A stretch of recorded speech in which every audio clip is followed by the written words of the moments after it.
A terceira reportagem da série As Crianças e a Tortura mostra a história do preso político mais jovem da ditadura brasileira. Ele era um menino de pouco mais de 2 anos quando foi preso, exposto à tortura, separado dos pais e depois mandado embora do Brasil. Veja agora na reportagem de Luiz Carlos Azenha.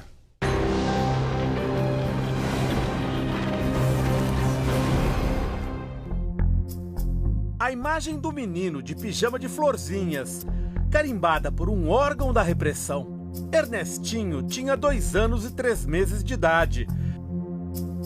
Pela ficha, era um terrorista. Foi preso com a mãe, Jovelina, nos anos de chumbo da ditadura militar. E levado para o centro de torturas mais temido da época.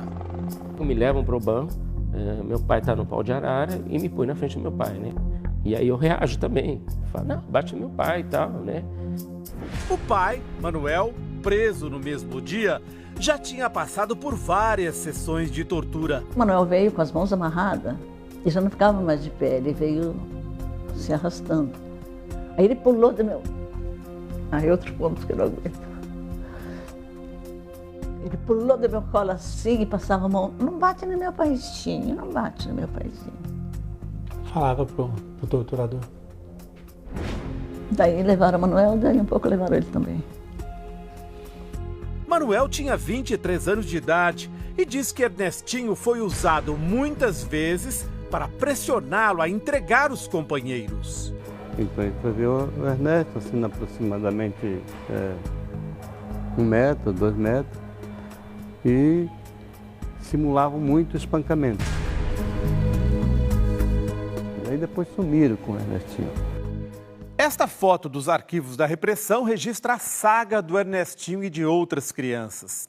Foi tirada no dia em que esses 4 foram mandados embora do Brasil, 1 hora antes do embarque para a Argélia. Esse aqui é o Samuel, de 8 anos de idade, irmão do Luiz Carlos, de 6, primo do menorzinho, que é o Ernesto, e irmão da Zuleide, de 4 anos, essa que está com a boneca. O ato institucional número 13 permitiu que eles fossem banidos, ou seja, que perdessem a cidadania brasileira com o argumento de que eram inconvenientes, nocivos ou perigosos à segurança nacional. O Ernestinho estava, então, com apenas 2 anos e 3 meses de idade. Aqui, ó, é uma expressão do que eu estou sentindo, né? É uma expressão, claro, do que eu estou sentindo. Se você pegar os depoimentos da minha família, uma criança tão viva, né? Tão viva, tão falante, né? E vem essa expressão. Eu acho assim um absurdo, um absurdo. Desumano. Desumano, com certeza, com certeza. Criança, terrorista, mas a gente nem sabia o que estava acontecendo direito. As crianças estavam com a avó, Tercina Dias de Oliveira, militante da Vanguarda Popular Revolucionária, a VPR, pessoa de confiança do principal líder da organização, Carlos Lamarca. Era o auge do regime de terror. A guerrilha sequestrou o embaixador alemão von Holleben em junho de 1970. O diplomata foi trocado por 40 presos políticos, entre eles Tercina, que exigiu sair do Brasil com os netos que estavam presos e com Ernestinho. Essa criança que você vai ver aqui, você vai me ver, se você pegar fotos mesmo em Cuba, por muitos anos assim. Entre a prisão e o embarque se passaram 30 dias. Até hoje, ninguém sabe onde ele ficou nesse período. Ele já veio da onde ele veio, com outra roupa, o cabelo todo cortadinho.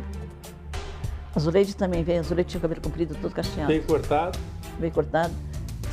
Eu lembro de uma mulher fazendo uma trança no meu cabelo. Lembro de outra parada assim do lado, assim em pé, e falando assim: você me dá essa trança que eu quero fazer uma peruca. Minha avó falou que eu fiquei doente, que eu fiquei com febre, entendeu? Por causa dos meus cabelos. Isso para uma criança é uma tortura. Os pais contam que no centro de torturas foram pressionados a entregar Ernestinho para a adoção. Aí um desses torturadores, que eu também não me lembro o nome dele, levou a gente para uma sala e sentou nós dois no sofá e falou se a gente queria dar o Ernesto para ele adotar, que ele não tinha filho. e que jamais na vida ele pensou que terrorista teria um filho tão bonito como era o menino. 6 meses depois que Ernesto foi embora, foi a vez de Manuel e Jovelina saírem do Brasil.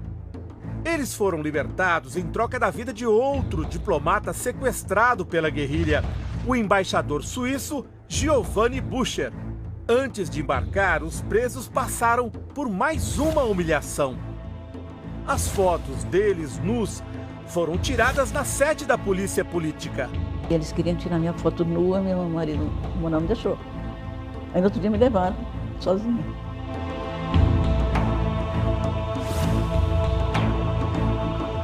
Esta tortura se chama pau de estrada. Ao chegar ao Chile, o grupo denunciou para o mundo a existência de tortura no Brasil. Foi usado em São Paulo por uma moça jornalista chamada Norma Freire. Os intestinos se rompem, o fígado se rompe, a pessoa, por último, começa a ter a pele rompida. Neste documentário, produzido por cineastas norte-americanos, os ex-presos políticos encenaram como eram torturados nos porões da ditadura. Agora, quando a pessoa está em pau de arara, Manuel e Jovelina denunciaram o uso do filho Ernestinho como instrumento de coação. E é onde este filho assistiu partes da tortura. O garoto ficou em estado muito revoltoso, onde protestou também contra a polícia. Eu cheguei, fui torturada, meu filho foi torturado, não posso falar do filho. Por quê? Não posso falar da criança. Ela fica emocionada porque a criança passou muito mal. Mais de 40 anos se passaram e Jovelina continua com dificuldade para falar do assunto. Você sabe que a tortura é dura, eu vou gritar, eu vou espernear. Mas nossos filhos estão... Essa hora me dá... Falar das crianças é duro para mim. Os arquivos guardam imagens de outras crianças que caíram nos porões da ditadura. Tatiana tinha 8 anos de idade, Kátia 4 e Bruna 3. Foram presas com a mãe, Geni Cecília Piola.